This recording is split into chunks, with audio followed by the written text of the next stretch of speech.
Good morning student, कैसे हैं आप। उम्मीद करता हूं आप सभी अच्छे होंगे। इसी उम्मीद के साथ आज मैं आपके लिए एक न्यू वीडियो लेकर आया हूं। आज की वीडियो में हम कैपेसिटेंस के बारे में बात करेंगे। कैपेसिटेंस क्या होता है, क्या इसकी यूनिट होती है, जो भी डिटेल जानकारी है मैं इस वीडियो में मैं आपको प्रोवाइड कराऊंगा। चलिए स्टार्ट करते हैं इसी के साथ आज की वीडियो। कैपेसिटेंस, तो कैपेसिटेंस क्या होता है। कैपेसिटेंस हमारी एक प्रॉपर्टी होती है जो एक कंडक्टर या कैपेसिटर की आप बोल सकते हैं। कैपेसिटर मैंने आपको पिछली वीडियो में मैंने समझाया था, तो आज उसी के आगे डिस्कशन करने जा रहे हैं। कैपेसिटेंस उस कैपेसिटर की क्या होती है, प्रॉपर्टी होती है। Capacitance is a property to the hold of electric energy और electric charge. Means capacitance capacitor की वो प्रॉपर्टी है कि वो कितना चार्ज या इलेक्ट्रिक एनर्जी को होल्ड करेगा। एक कैपेसिटर के अंदर कितनी एनर्जी हम इलेक्ट्रिकल एनर्जी को स्टोर करा सकते हैं या कितना चार्ज स्टोर करा सकते हैं, ये कौन बताएगा, उसकी कैपेसिटेंस प्रॉपर्टी बताएगी। मींस उसका कैपेसिटेंस कितना है, अगर हमें ये पता चल जाए किसी कैपेसिटर का, तो हम बता सकते हैं ये कितनी इलेक्ट्रिकल एनर्जी को स्टोर करेगा। ओके, चलिए तो नोट करते हैं इसको।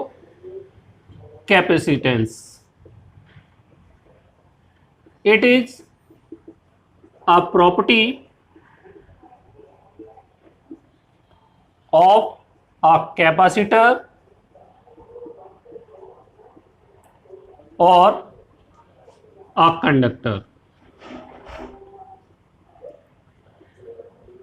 to hold electrical energy और इलेक्ट्रिक चार्ज।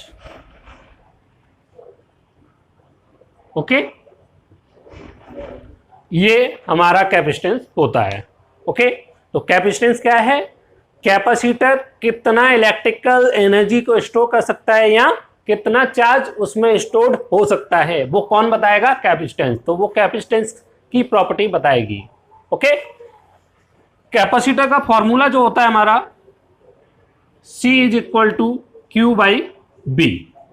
ओके, कैसे हम इसको कैपेसिटेंस का फॉर्मूला हमारा ये है Q by charge, where Q हमारा इलेक्ट्रिक चार्ज हो गया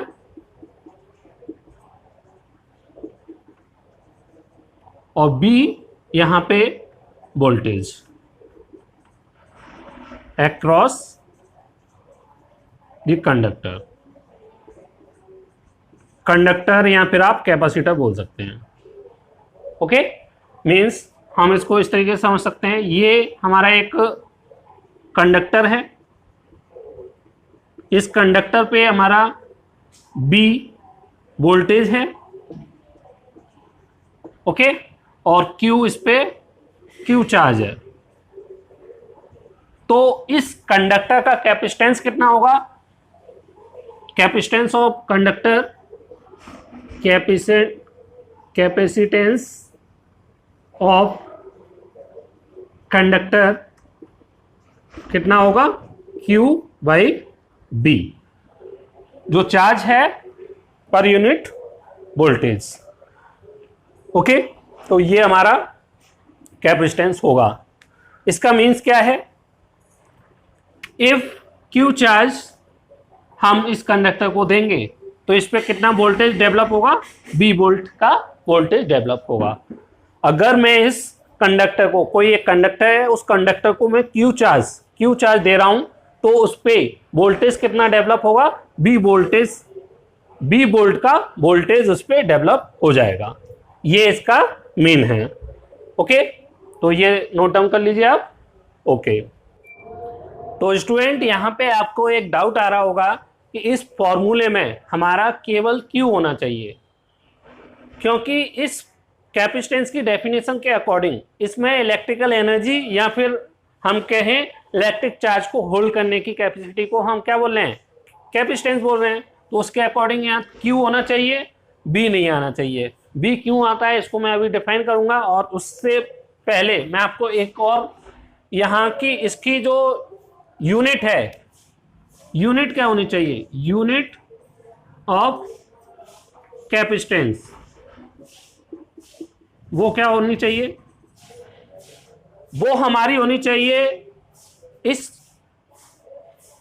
डेफिनेशन के अकॉर्डिंग, या तो वो जूल हो, क्योंकि इलेक्ट्रिकल एनर्जी को होल्ड करने की कैपेसिटी है तो उसके अकॉर्डिंग जूल होनी चाहिए एनर्जी की यूनिट, या फिर हम इलेक्ट्रिक चार्ज को होल्ड करने की कैपेसिटी, तो इलेक्ट्रिक चार्ज की यूनिट क्या होती है, कूलम, ये होनी चाहिए।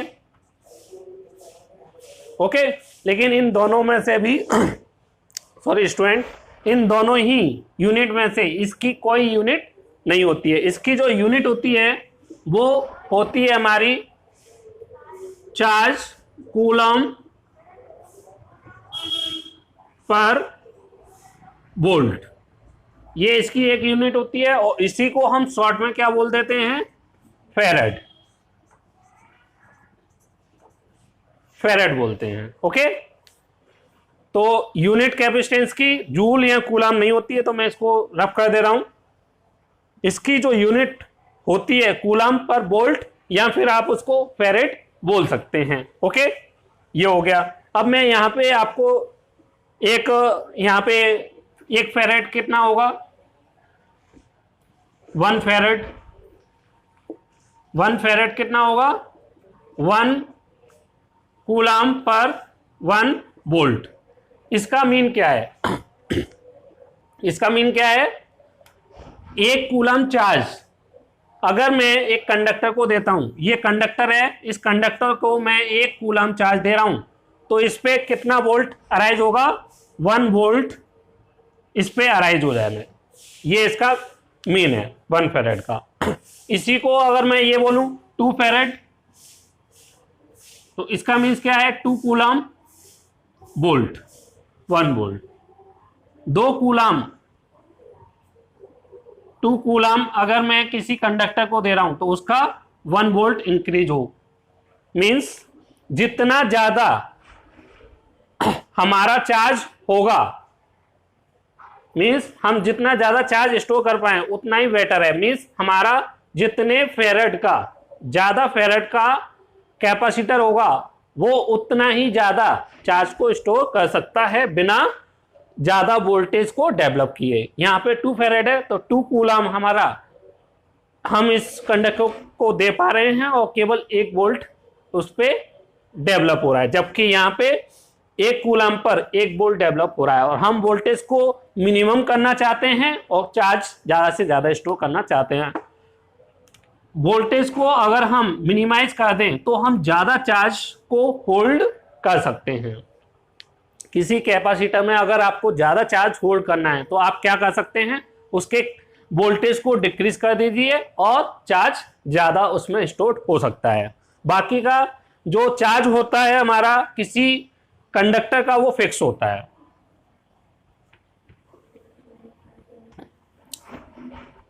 किसी भी कंडक्टर का या किसी कैपेसिटर का जो कैपेसिटेंस होता है वो फिक्स होता है। कैपेसिटेंस ऑफ अ कंडक्टर और capacitor is fixed, okay, for that conductor.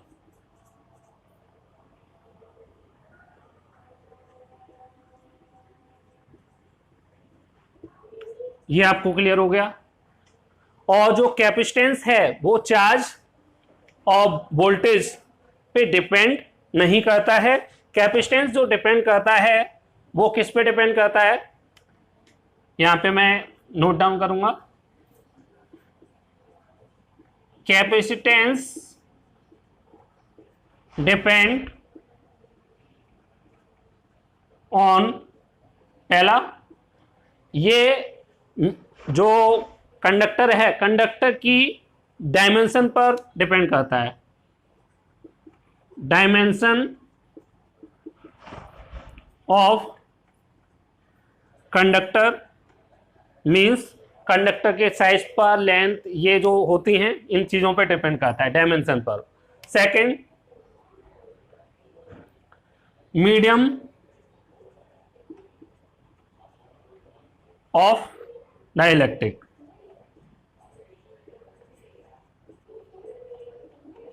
Dielectric का मीडियम क्या है? डाइलेक्ट्रिक मीन्स ये कि इसमें रखा हुआ जो कैपेसिटर है वो एयर में है या स्टील में है, वाटर में है, किस मीडियम में है उस पर डिपेंड करता है।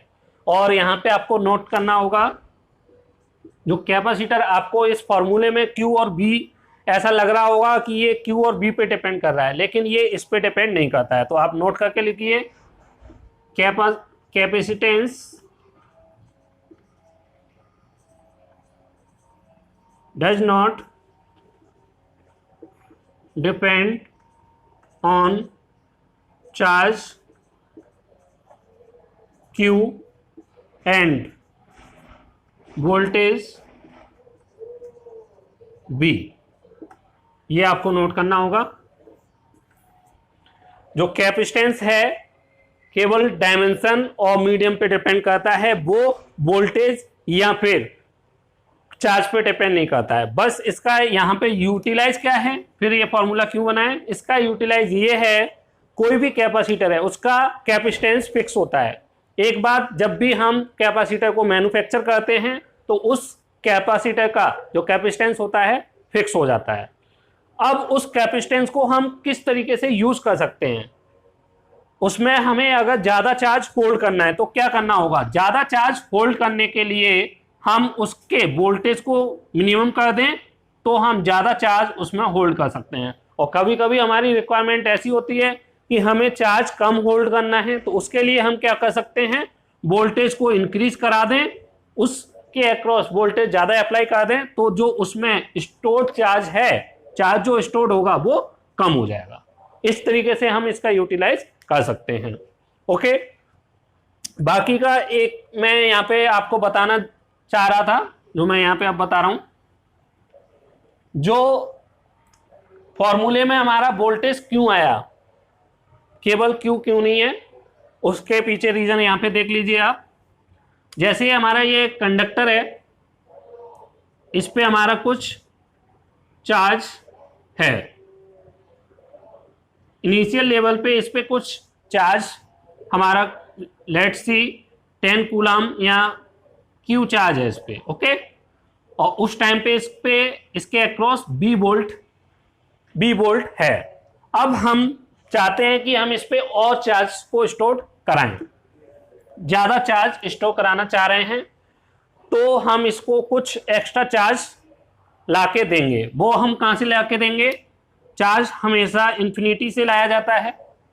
इन फिजिक्स वर्ल्ड हम चार्ज को इन्फिनिटी से लेके आते हैं। यहाँ से मैं इन्फिनिटी से dq चार्ज को यहाँ पे लाऊंगा, और लेट्स सी ये चार्ज हमारा पॉजिटिव नेचर का है, तो होगा क्या, जब मैं इस चार्ज को इसके पास लेके जाऊंगा तो ये इसको रिपेल करेगा।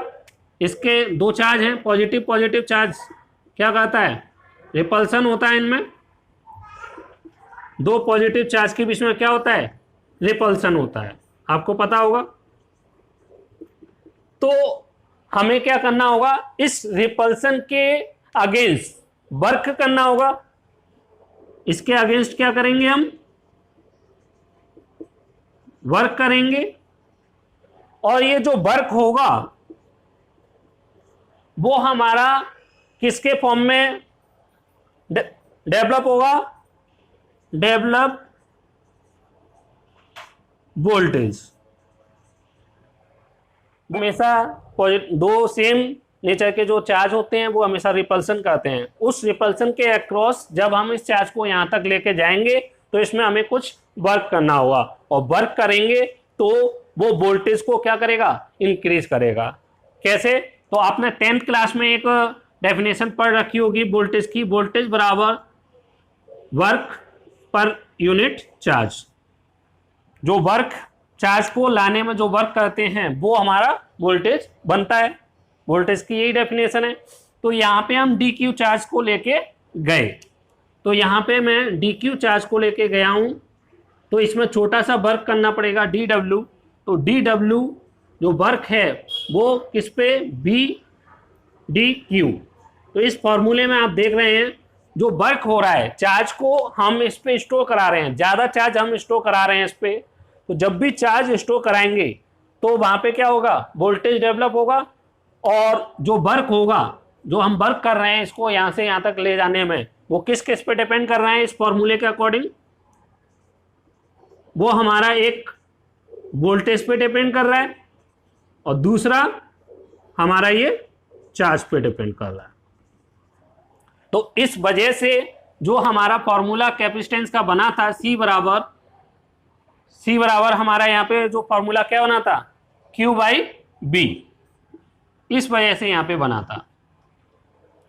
तो इस वजह से यहाँ फॉर्मूले में Q के साथ वोल्टेज भी आ रहा है, क्योंकि जब भी हम एक कंडक्टर पे चार्ज को स्टोर कराने की कोशिश करते हैं या कराते हैं तो हमें उसके अगेंस्ट जो चार्ज को ले जाने में इन्फिनिटी से वर्क करना पड़ता है, और वो वर्क हमारा वोल्टेज और चार्ज की फॉर्म में स्टोर्ड होता है।